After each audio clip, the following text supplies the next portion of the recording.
Programa 22. Índices simples y compuestos. En este programa se mostrarán las características de los índices simples y de los índices compuestos. Uno de los objetivos de la estadística es analizar grandes volúmenes de información. Los índices son medidas estadísticas de datos que guardan relación. Algunos índices pueden expresarse como porcentajes. Por ejemplo, el índice de aprobación de los alumnos.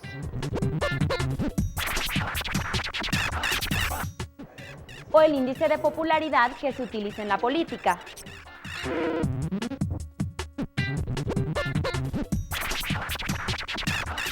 Un índice es un número que se utiliza para comparar datos obtenidos en distintos momentos, lugares y circunstancias.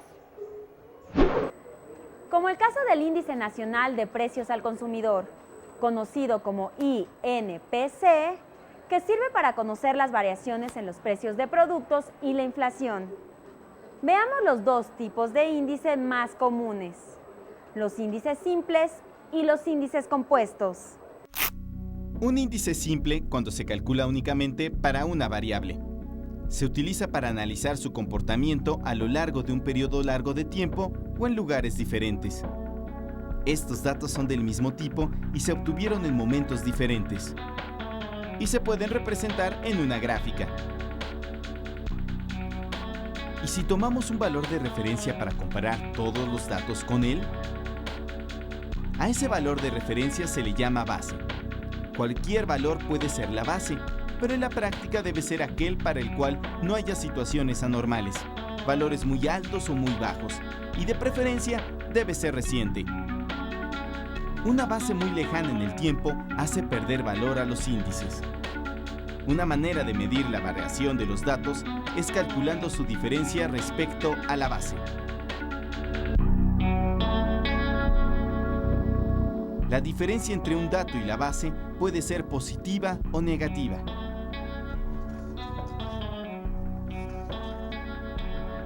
Vamos a calcular el índice simple que cuantifica la población de lengua indígena según el año.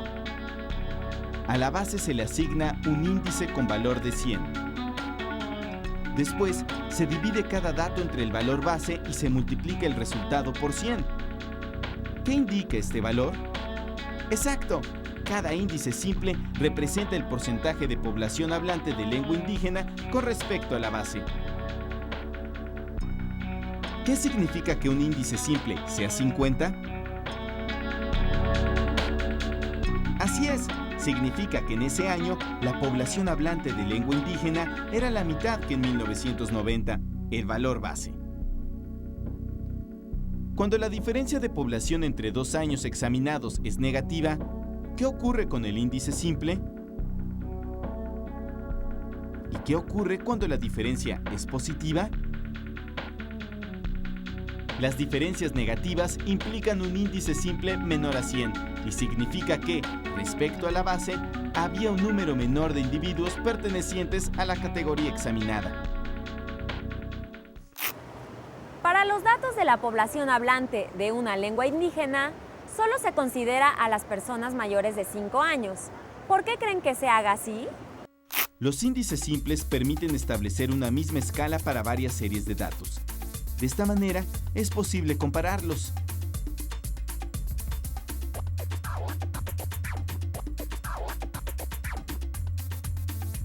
Veamos en esta tabla el porcentaje según el año de la población que habla una lengua indígena con respecto a la población total.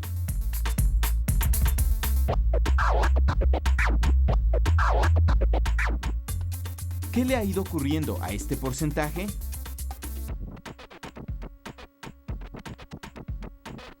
También podemos analizar la variación de estos datos con los índices simples de cada año, con respecto al año 1990. En el año 2000, la población total del país aumentó 20.3% con respecto a la de 1990, aunque la población que habla una lengua indígena aumentó solo 18.9%. ¿Qué puede decirse de los datos de 1970 y 1950? Las series de datos pueden ser interpretadas de distintas maneras.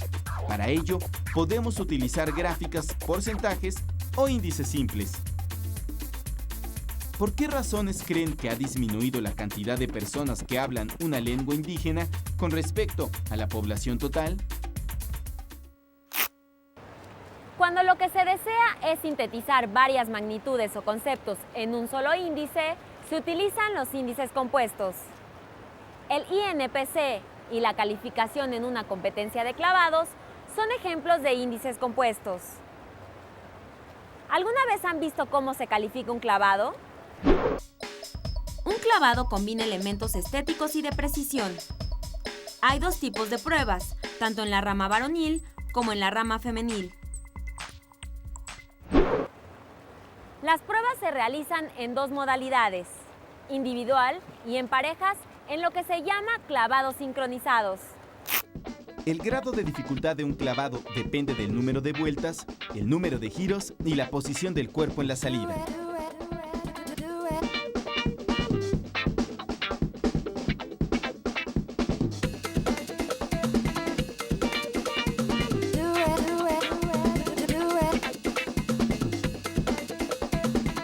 Este es un clavado al frente en posición C. Ahora, 1,5 vueltas hacia adentro en posición B. Además, están los giros. Este es un clavado hacia adentro en el que se combinan las vueltas y los giros. El menor grado posible de dificultad es de 1.0. El clavado de mayor grado de dificultad que se concretó en los Juegos Olímpicos de 2008 en Beijing fue el que realizó el mexicano Yael Castillo, con 3.9. Yael ejecutó este clavado en cada una de las 3 etapas de la competencia. El otro clavadista que lo hizo fue el estadounidense Chris Colwill, pero solo en la final. Les recuerdo que las calificaciones son otorgadas por 7 jueces que toman en cuenta la salida, la elevación, la ejecución y la entrada. El siguiente clavado es de 1,5 vueltas hacia adentro en posición B con un grado de dificultad de 2.0. Este clavadista necesita repetir el mismo tipo de entrada que en su clavado anterior. Vamos a esperar las calificaciones de los jueces.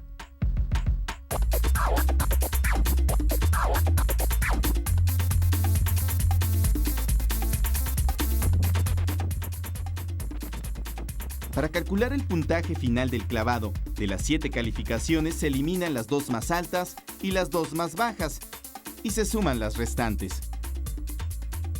A este número se le multiplica por el grado de dificultad, en este caso 2.